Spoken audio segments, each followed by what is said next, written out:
Teman-teman pernah punya pengalaman sama bangsa jin nggak? Aku kemarin baru aja diceritain sama tetangga aku. Jadi pas aku arisan, tetangga aku ini cerita tentang anaknya yang melihat sosok itu gitu. Jadi pas malam-malam, pas udah matiin lampu kamar dan udah nyalain lampu tidur, jadi remang-remang gitu. Anaknya yang masih balita, sekitaran umur 2 atau 3 tahun lah. Nah, anaknya ini bilang, "Kikis mau bobo. Om itu melotot terus." Nah, terus mamanya bingung lah kan.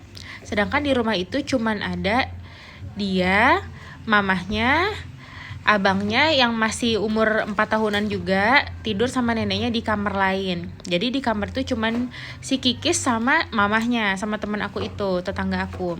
Nah, terus mamanya nanya, "Omnya di mana, Nak?" Nah, terus Kikis nunjuk ke jendela di kamar mereka. Nah, terus akhirnya mamahnya agak-agak gimana lah, merinding gitu kan, karena kan anak kecil nggak mungkin tipu-tipu, nggak mungkin bohong. Nah, akhirnya mamanya baca-baca sambil nenangin si Kikis. Terus mamanya nanya, "Emangnya omnya lagi ngapain, Nak?" "Omnya lagi kerja, omnya lagi melotot. Terus om pergi, om, Kikis mau bobo," katanya gitu. Nah, akhirnya setelah baca-baca ayat kursi, baca-baca zikir, lama-lama omnya itu hilang, udah pergi. Nah, terus akhirnya si Kikis ini bobo dan menyisakan mamahnya yang trauma jadinya sama kamar itu kan. Akhirnya dia cerita lah sama tetangganya dan termasuk aku diceritain. Kita bisa menyimpulkan lah bahwa yang dilihat sama Kikis ini nggak serem karena si Kikis nggak histeris, nggak ngamuk-ngamuk, nggak ketakutan.